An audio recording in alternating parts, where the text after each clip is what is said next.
They kidnapped the mother, waited until she gave birth, and then they killed her. So they took the baby and gave it to different people. We have 400 cases of these, 400 and something. Marcelo ব্রডস্কির বিদ্যালয়ের এই আলোকচিত্রটিতে লাল রঙের বৃত্তাকার দাগ দেয়া প্রতিটি কিশোর গুম হয়েছিলেন। মার্সেলোর ভাইও গুম হয়েছিলেন, যদিও তিনি এই ছবিতে নেই। অন্য রঙের বৃত্তে চিহ্নিত সকলেই নানান রাষ্ট্রীয় নির্যাতনের শিকার হয়েছেন। এদের প্রত্যেকের নিপীড়ন ও গুম হবার ইতিহাস নিয়ে মার্সেলো কাজ করেছেন। 24শে মার্চ আর্জেন্টিনার সত্য ও ন্যায় বিচার স্মরণ দিবস নিয়ে বুয়েনোস আইরেসে নিজের স্টুডিওতে আলোকচিত্রী ডক্টর শহীদুল আলমের সঙ্গে এই কথোপকথনে অংশ নিয়েছেন Marcelo ব্রডস্কি। So Marcelo, we're in your studio in Buenos Aires. You've been very kindly taking me around to the Memorial Park earlier today, but I've been incredibly impressed by what I've been seeing in Argentina because, of course, crossfires and disappearances are not unique to this country. It's happened to so many other places. But the fact that you have been able to turn it around and that there is this incredible resistance, and as you yourself say, there is no going back, is quite remarkable because in all our countries, we've had resistance of a sort, but we've not been able to sustain it. Autocrats, dictators have continued to do what they do. And today in Bangladesh, we are probably at the worst period we've ever had. How have you been able to resist? What has been the route to this process? Well, first of all, thank you for this interview, Shahidul. We're friends, so it's good to talk. We haven't turned around the recent disappearances. My brother hasn't come back, nor has any other of the victims. So we haven't turned around. The disappeared are disappeared. What we could do is justice about it. We have been working and fighting for 40 years, particularly the human rights organizations of Argentina, mothers of Plaza de Mayo, grandmothers of Plaza de Mayo, where we are going today to celebrate, remember the day of the coup, March 24th, 1976. So today it will be more than 40 years of the coup. In fact, this December in Argentina, we will be celebrating 40 years of democracy. And this democracy has a solid root in human rights. There are three words that represent this root: truth, memory, and justice. Let's go through them. First of all, justice. That's the most important of all. We've been able, along the process of these 40 years, to judge the military and put them in jail. This new film that Argentinian film industry has released, Argentina 1985, about the trial of the juntas, is a good representation of that process. Immediately after we recovered democracy in December 1983, and after some tensions, the new democratic government of Raúl Alfonsín decided to judge the military. The independent civil courts judged them, and they were certainly condemned to life imprisonment, particularly the main leaders of the juntas. And there they died in their homes, in prison or in the prison itself. Some are still alive and in prison, or some have acquired the right for a domiciliary prison at home, which we are against, but it's okay. That's what the judges rule. So all these rulings of the judges have become the core of our judicial system, of our state. You cannot get away with this. If you disappear, kill people, you have to pay for it. We don't agree with the idea in South Africa, truth against, if you say the truth, you are pardoned. Pardon for truth. No. If you say the truth, you are not pardoned. You go to jail because you've killed people, whether you say it or not. And once that is proved, that becomes justice. We're still having processes of justice open all over that country, 40 years after the coup. So this has been an ongoing process that started in 1985, then stopped for a while, because there were some laws of full stop and obedience run by President Menem, that was overthrown by the social and popular and human rights movements along these years. Then the parliament considered these two laws unconstitutional, and the processes continued, all the judgments continued. And the activism of the human rights organizations continued. The grandmothers looking for their disappeared grandchildren and looking for justice. Mothers, CELS, Familiares, Liga Argentina, APDH, Ourselves, Buena Memoria, different human rights organizations, each one with their own specific, let's say, experience. Then we created this other, that was for justice and memory. Memory is present in culture, memory is present in our memorial park with all the names of the victims. Memory has become a leading issue of education of our students. Today, the National Day of Memory, the whole month of March, all the schools of Argentina study what happened in the dictatorship, study why we need freedom and democracy in all the schools from 5 to 20 years old. So this is education already for the new generations, memory and truth. We tell the truth, what happened. That's in the textbooks, it's in the news, it's in the national conscience, it's in the media. Of course, there are sometimes people that question this, but that's a small minority. Well, I was telling about our three lines of thought: truth, memory, and justice. And that's what led us to generate a situation in which there's a national understanding and a national acceptance of the fact that that can never happen again. In fact, there is a picture today in the Congress saying, never again. It's our National Congress. It's the state of the art. It's the state of our justice. It's the state of our system. And we achieved that through fighting for it for 40 years. And now we know that this will not happen again. Although the rabbi, a friend of mine, says that everything might happen again. So you never know. But we have been doing our work. And we have just gone through the memorial park with all the names of our victims, remembered by the state that killed them. It's a national monument for the victims of the state, paid by the state, somehow recognizing its responsibility and paying for our salaries of the people that work there and maintaining it.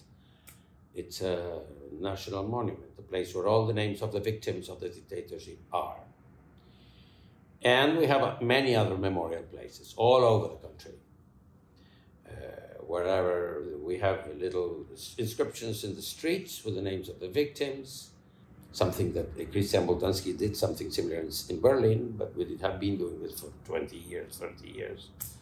We have advertising in the national press, in the Página 12 newspaper, every day, with the names of the people that were kidnapped that day, every day, year after year, decade after decade. We have this in the paper, the name, the photograph, a little text, maybe of the family, maybe of a friend.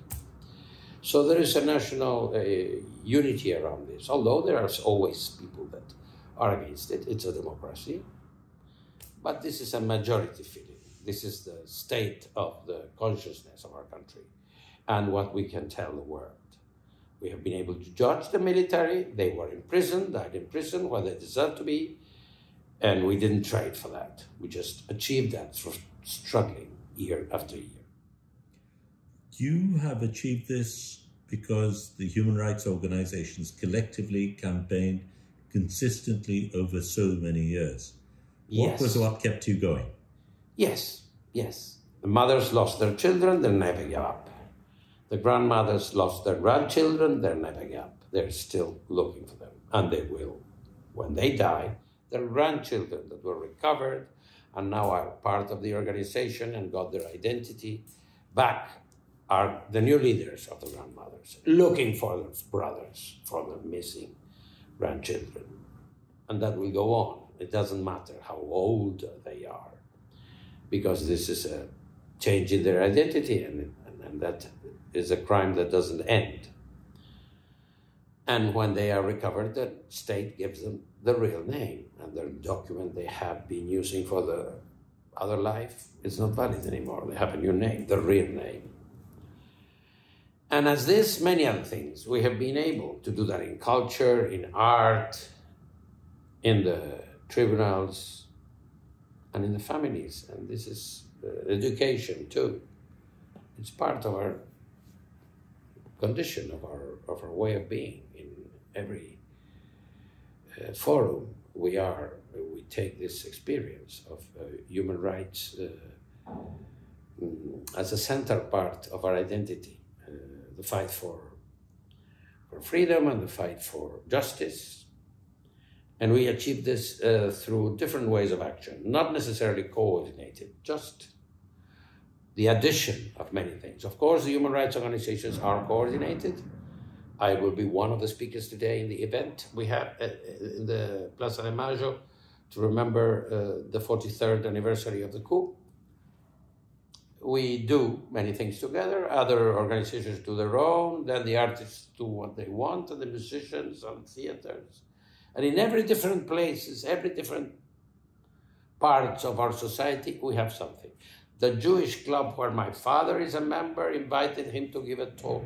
My father is alive at 98, about his missing son, my brother. But he cannot leave his home. He's not able to move around. So he declined and said the new generation should do that now. And that's a small club, a community club. And there are other spaces of all kinds that remember the schools, universities, whatever, trade unions, working places, you name it. There is a remembering place there for the victims. You also have some very practical tools. For instance, this DNA database that has been built is essential to this recognition. Yes, well, that is a part of the process, in particular affecting the recovery of the grandchildren that were adopted illegally by the perpetrators or by their friends. They kidnapped the mother, waited until she gave birth, and then they killed her. So they took the baby and gave it to different people. We have 400 cases of these, 400 and something. In order to be able to make this search seriously, there was a technique developed by scientists, US and Argentina, to identify the identity of a person through the blood analysis of their grandparents.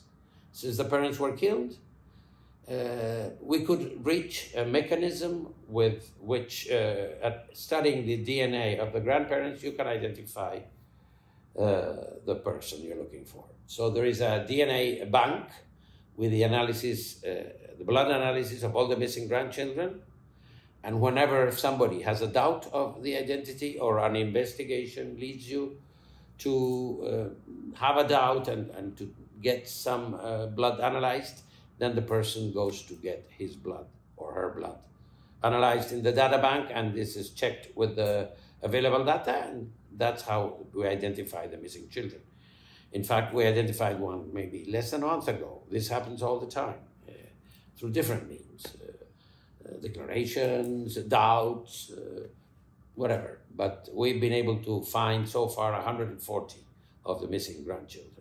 And that is with the support of the state. Also, we could manage a way in which the state takes care of funding this DNA research and bank. The reason I'm here is because Argentina now has just held the 3rd World Forum for Human Rights. It took place in Esma, which was actually one of the killing fields, one of the sites where people were tortured. To turn around that space into a space of resistance is quite remarkable, though I'm sure there are many people who have many thoughts when they enter that space.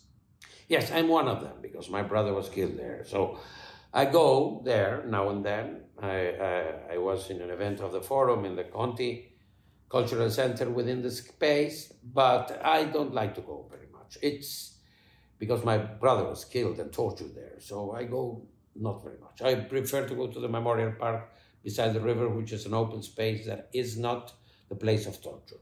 But many other people go, and there are many activities, and human rights organizations have buildings there, and there is a television station, and there is the many different organisms of the human rights or the state that are there. But some of the friends or families of the victims, as myself, don't go very much. But that's a personal decision. It's a big place, 38 buildings. But the main place is a museum, the casino of officers, where the tortures happened and where everything is already described in And Never Again and Nunca Más, the book that we produced with the chronology of the events that is read in all the schools. Tell us a little bit about you, the artist. I've known you for many years with Latin Stock and before that, but more recently you actually asked for a photograph from our library by Rashid Talukdar, a photograph taken in the pre-independence period in Bangladesh, a very important movement where artists, intellectuals, poets gathered because we wanted independence. That was before the genocide began. Can you tell us a little bit about that artwork? Yes, that's part of a long research I made starting in 2014 until maybe 2018 about 1968 in the world. And 1968 as a reference of the social upheaval and movements that happened in Paris and Mexico and all over.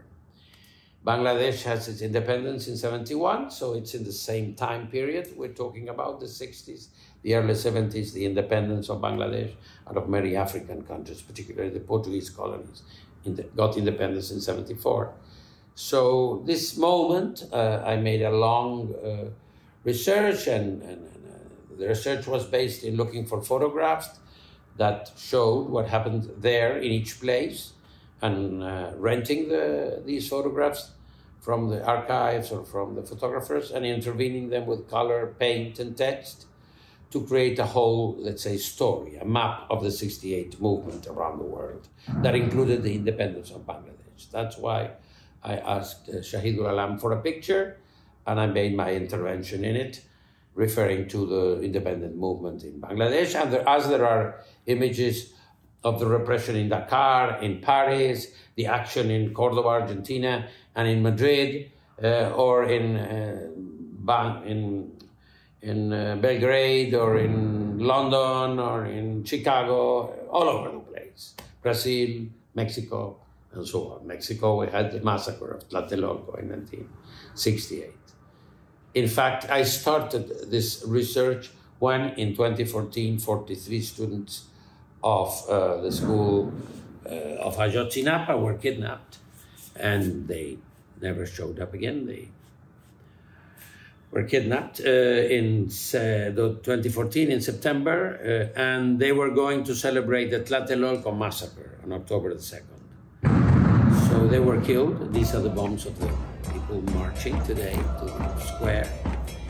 And I said, if Tlatelolco, the massacre of 68, would have been judged, Ayotzinapa, the kidnapping of 2014, wouldn't have happened.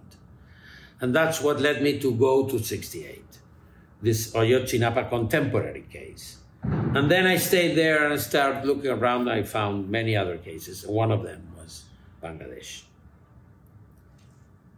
That leads me to the very interesting idea that I had that what you've been able to do is an example for countries like Bangladesh, where we have so far not been able to get justice. Well, yes, each country and each movement has to find its own tools. I am not able to give, suggestions because I don't know enough. But I know that it was costly here. It was hard and it was worth it. But then each place, each national, let's say, circumstance, its national context is what may enable this process of justice to be achieved. It's a hard work. It takes probably generations or takes years and commitment and time and energy, but it's worth it. But I cannot say how, because each one has to find its own ways. Each country, each place. Hopefully, we too will get to a stage where we can celebrate that freedom. Thank you, Marcelo. Of course. You're welcome.